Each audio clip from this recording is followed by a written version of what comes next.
Now look, this isn't just a theoretical discussion where we're going to talk about philosophical change and things of that nature. I'm going to have some practical tips for you as well. Number one, ask better questions. A doctor prescribes a treatment or tells you not to go for a treatment. Ask, hey doc, why do I need these antibiotics? Do I even need these antibiotics?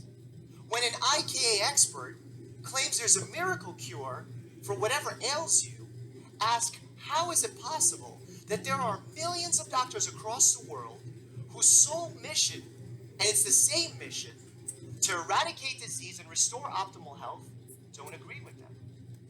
Why is it the same 5 IKA experts you see appearing in documentaries talking about doom and gloom from all the things that ail you? Second, understand basic research. Oftentimes, these IKA experts will tout a single study and try and convince you of their theories. Take the recent uproar of autism and childhood immunizations. This uproar started from a single study with 12 subjects, which was done by a doctor who's been discredited and lost their license. And yet, children are dying. So it's your job to be aware of this research. And here I'll tell you how to do that. Know that the best form of research is a meta-analysis. It's a combination of studies, not just one, which allows for the decreased likelihood of chance and bias within the results. Know that newer studies are not necessarily better than older studies. Know that studies that focus on disease markers are not nearly as good as studies that focus on outcomes and developments of disease.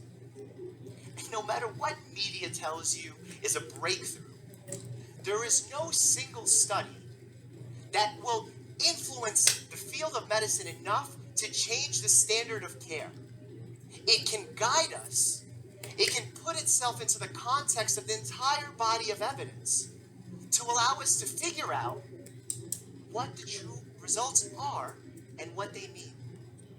And lastly, third, do not write off health professionals who say, I don't know.